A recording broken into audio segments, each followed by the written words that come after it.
few years ago, CBC Radio commissioned me to write a poem for spring, to read actually as the clock was turning over to spring. So I was down in the market at 10 o'clock in the morning. Spring. The promise of flowers haunts our future memory as the true calendar of winter weather begins to reveal the earth.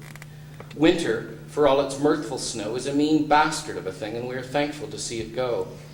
Spring is so much more than promise. All things begin. We move forward out of the cold coma of hibernation and into the frenzy of a mystic sun. The reborn earth psychedelic with color and glee. Spring is a joyous shout to the gods of immortality, a saintly whisper that allows us to sing that we are all still here and full of hope, that we will continue to love, to bathe in the blue sky, green earth splendor, that we choose the flower and the fruit once more, that we cannot and will not forget the harsh lessons of another winter, but we feel this in our bones, this giant human need to celebrate life, to grow new crops, paint new pictures, to fall in love, mad, glorious love with everyone and everything. That these sentiments are not new is no burden. We are, as we have always been, women and men, boys and girls, a living part of a living world, getting another chance, delighted once again.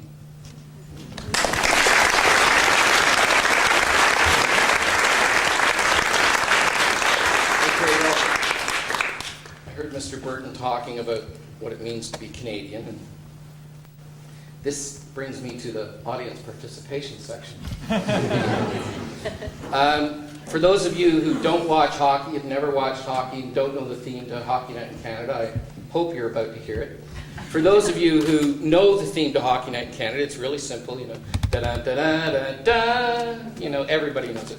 So what I'm really hoping, is that you'll join me for the first few bars and hum along to the theme for Hockey Night in Canada, starting now. Da-da-da-da-da-da. This is early on, no one scored, and it stayed like that for about the first 30 minutes, and then a couple of goals snuck in. I got a beauty. There was a mad scramble in front of the net, and it was one of those ongoing things. Someone would blast it in, and the goalie would make the save. Defenseman would pounce on the puck. My goal came off of a rebound. I got to it first. The goalie was sprawled. There was hardly any room, but I was able to get it up over him, put it up on the roof. It was pretty. The game went back and forth for some time, but then, as time was winding down, I got another break.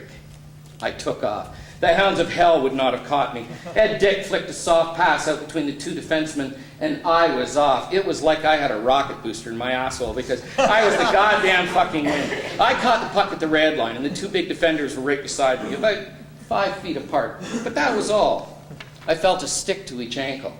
Not a bad stick or a mean stick, but a Christ, Michael, slow down stick because you're going to make us look bad. It always looks bad when the team drunk outskates someone. And this time I was outskating everyone. Lightning wouldn't have caught me. I was speed. I was destiny. I was skating down from center and in all alone with every wish of every boy who'd ever laced a skate. I was Howe and Hull, Beliveau and Richard, Paul Henderson against the Russians. I was Bobby Orr scoring the Stanley Cup winner against the St. Louis Blues. George Armstrong, the old chief, hitting that empty net the last time the Leafs won in '67. I was Gretzky and Lemieux skating down on that poor red son of a bitch with destiny throwing me a glad hand and a ticket to Siberia for that borscht-eating bastard. I hit the blue line like a freight train hitting a fruit wagon. I hit the blue line like Mario. I'll drive any fucking car on this planet faster than you and ready. Hitting the gas hard. I hit the blue line like a snake coiled for the strike you never see. I hit the blue line at the speed of sound and was gaining on the speed of light, and I heard every cheer of every fan from every game from the beginning of time to eternity, and they were all on their feet and rocking. And I may never have been good before, and I may never be good again, but I was great. I was flying, I was soaring, I was a bird in perfect and natural grace, sweeping out and down from the heavens, whistling Beethoven's Fifth out my asshole while painting poses with my toes. I was on my back doing what Michelangelo did in the chapel. I was great Caesar's ghost and then some. I was grace and beauty, and the goalie didn't have a chance. He had no more chance than the blonde in the opening of Jaws. No more chance than a drink in a thirsty man's hand. I came down on him like the charge of the Light Brigade. Down on him like a herd of buffalo before the white man came and pissed it all away. I came down on him and made a loop to my backhand that left him and his equipment wishing they were in another place. Wishing they were anywhere other than here. Wishing he had some place to hide, because this goddamn short fuck, drunken bastard is going to kill me. He is my murderer, my assassin, my end, my destiny. He's not going to leave me anything but the memory of the net I once protected. He is going to disgrace me and every save I ever made, all of it, wiped out in one move, so pure, so perfect, so made for this moment, that the goalie might as well have not been there, because this was written before we put on our skates, before we were born. It was written when the fish crawled out of the sea and asked for directions.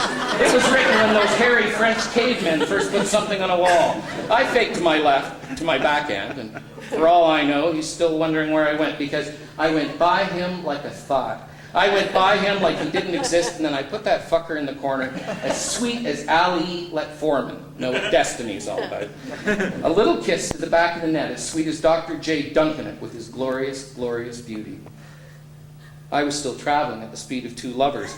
I was still going fast enough to go through the end board standing up. But that couldn't happen. It would all be for naught if the ending wasn't as perfect as the rest. I turned on a dime. And as I grazed the boards, I was on rails. I was a slot car, a train. I was everything you always dreamed it could be. In the dressing room, guys from both teams congratulated me, each sharing in what they knew was extremely unlikely to happen again. And each just a little pleased for having been part of it.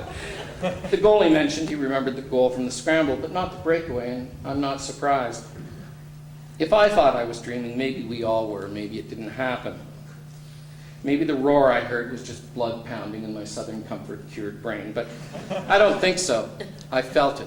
It was pure and real, and it happened, just like I've said. Every word, as true as it gets. Thank you very much.